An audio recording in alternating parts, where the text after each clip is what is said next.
Waghodia road Gurukul 4 રસ્તા પાસે આવેલી શ્રી નારાયણ સ્કૂલ ફરી શરૂ કરવાની માંગ વિદ્યાર્થીઓ અને વાલીઓ કરી રહ્યા છે। આ શાળાને હાલ સીલ કરી દેવામાં આવી છે। થોડા સમય પહેલા જ આ શાળાનો જર્જરિત ભાગ તૂટી પડતા બે વિદ્યાર્થીઓ પટકાયા હતા, તેમને ઈજા પહોંચી હતી અને ત્યારબાદ આ શાળાને સીલ કરી દેવામાં આવી છે। શાળાનો કેટલોક જર્જરિત ભાગ પડી જવાની આટલી મોટી ઘટના ઘટ્યા બાદ શાળાને સીલ કરવાની કામગીરી કરવામાં આવી અને વિદ્યાર્થીઓને અન્ય શાળામાં એડમિશન આપવામાં આવ્યું છે, પરંતુ વિદ્યાર્થીઓ વાલીઓની એક જ માંગ છે કે જે સ્થળ પર શાળા છે તે જ સ્થળ પર ફરીથી શરૂ કરવામાં આવે। શ્રી નારાયણ વિદ્યાલય વાઘોડિયા રોડ ગુરુકુલ 4 રસ્તા પાસે ત્યાં જ તેને ફરી શરૂ કરવાની માંગ વાલીઓ અને વિદ્યાર્થીઓ કરી રહ્યા છે અને તેઓ દ્વારા આ માટે ધરણા પ્રદર્શન કર્યું છે।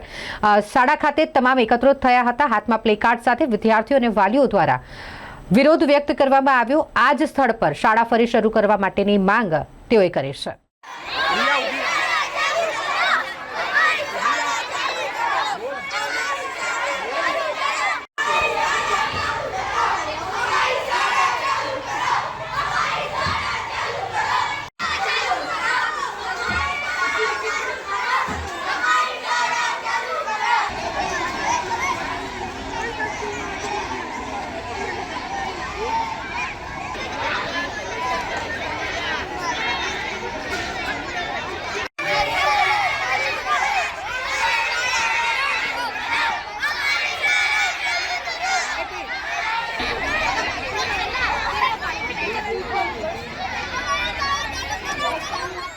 હું અહીંયા શિક્ષક છું। 19/7/2024 શુક્રવારના રોજ આ શાળાની દિવાલ પડવાની આકસ્મિક ઘટના બની। ઘટના બન્યા બાદ વાલીગણ, શિક્ષકગણ, ટ્રસ્ટો સાથે વારંવાર મિટિંગ કરી। આજે 7 મહિના અને 8મો દિવસ છે, છતાં પણ હજુ કોઈ નિર્ણય આવ્યો નથી। આજે બાળકો છે, 2000 બાળકો, એની કોઈને પડેલી નથી। ટ્રસ્ટીઓ એવું લાગે છે પોતાની જવાબદારીમાંથી છટકે છે। સંયુક્ત જવાબદારી છે, મકાન માલિકોની પણ સંયુક્ત જવાબદારી છે અને ટ્રસ્ટીઓની પણ સંયુક્ત જવાબદારી છે, તો એક પણ મકાન માલિક કે ટ્રસ્ટીઓ અને જવાબદારી લેતા નથી। આ કોઈ કાપડની મિલ નથી કે ભાઈ આપણે બંધ કરી દઈએ, નફો થાય, નુકસાન થાય। આ એક સામાજિક સંસ્થા છે અને તમારું નૈતિક ફરજમાં આવે છે કે ભાઈ અમારે સ્કૂલ ચાલુ કરવી જોઈએ। આ ઉપરાંત આ બાબતે અમે સ્થાનિક કોર્પોરેટર, આ વિસ્તારના ધારાસભ્યશ્રી, મ્યુનિસિપલ કમિશનર, ચેરિટી નાયબ કમિશનર, કલેક્ટરશ્રીને તથા મારા વાલી દ્વારા 200 થી 300 અમે સીએમઓની અંદર ફરિયાદ કરી છે। તો વિકસિત અને વિકાસશીલ ગુજરાતની અંદર હજુ ફરિયાદ મીટે કોઈ પગલાં કેમ લીધા નથી, મારે સરકારને આ પૂછવું છે। અમે આ બાબતે રાજ્ય કક્ષાના મંત્રી પ્રફુલભાઈ પાનસેરા સાહેબને મળ્યા, તો એમને ડીઓને ફોન કર્યો। અહીંયા અમે ડીઓને મળ્યા તો ડીઓએ જવાબ આપ્યો કે પ્રાઇવેટ સ્કૂલની જવાબદારી અમારી નથી। જો પ્રાઇવેટ સ્કૂલની જવાબદારી સરકાર લેતી નથી, ટ્રસ્ટ લેતા નથી, તો જવાબદારી કોની છે? તો અમારી માંગ એટલી છે કે સરકાર એની જવાબદારી લે અને સરકાર આના યોગ્ય પગલાં લે। સીએમઓની અંદર તમે શું કરો? પછી 200 થી 500 અરજીઓ આપો છો, તો શું કરો છો કે સીએમઓ તમારું નિવારણ કરશું? ક્યારે નિવારણ કરશો? વિકસિત અને વિકસિત ગુજરાતમાં શું છે આ બધું? બીજી વાત કે ભાઈ જો કોઈ જવાબદારી લેવા સરકાર તૈયાર નથી, તો સરકાર પ્રાઇવેટ સ્કૂલના ઉદ્ઘાટનમાં શું કરવા આવે છે? ગઈકાલે તમને ખબર છે આપણા શિક્ષણ મંત્રી ફોનિક્સ સ્કૂલના ઉદ્ઘાટનમાં આવ્યા છે, તમે જવાબદારી નથી તો શું કરવા આવો છો? ભાઈ આપણા મુખ્યમંત્રી પણ અહીંયા વડોદરાની એક શાળામાં આવ્યા હતા। આ લડત અમને જ્યાં સુધી ન્યાય નહીં મળે ત્યાં સુધી ચાલશે। હવે અમારા 7 મહિનાથી પ્રયત્નો ચાલી રહ્યા છે, પણ આજ દિન સુધી કોઈ ટ્રસ્ટીને કોઈ ફરક પડ્યો નહીં, બરાબર છે। હવે એમના વચ્ચે શું પ્રોબ્લેમ છે તો એ લોકો જાણે, પણ પ્રોબ્લેમ એવો છે કે ખાસ કરીને દક્ષેશભાઈ કોઈ મીટિંગ એટેન્ડ નહીં કરતા, આવતા નહીં। એમને ખબર નહીં શું પ્રોબ્લેમ છે, એમને શાળા નહીં કરવામાં વધારે રસ છે, ચાલુ નહીં થવામાં, કારણ કે ઇન્ટરનેશનલ સ્કૂલ એમની છે એટલે એમને ફાયદો ત્યાં વધારે દેખાય છે અને પાયાની જે સુવિધા કહેવાય અમારા બાળકોને તો આપતા નહીં, બરાબર। એટલે અમારે એમની સાથે કોઈ જાતનું કન્ટિન્યુ નથી કરવું, અમારે અહીંયા શાળા બનાવી છે। રજૂઆત કરે છે તો એમના ટ્રસ્ટી અંદર બીજા બધા ટ્રસ્ટી મિટિંગમાં આવે છે, નથી આવતા તો દક્ષેશભાઈ, બરાબર। એટલે વાંધો પ્રોબ્લેમ એમને જ છે।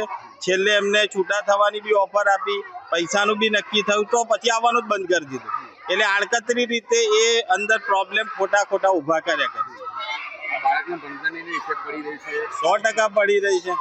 આજે આ છોકરાઓને ભણવાના ટાઈમે એક્ઝામ ટાઈમ છે, એ ટાઈમે અત્યારે અમારે લઈને ફરવું પડે છે આટલા તાપમાં, પણ શું કરે કોઈ સાંભળવા રેડી નહીં।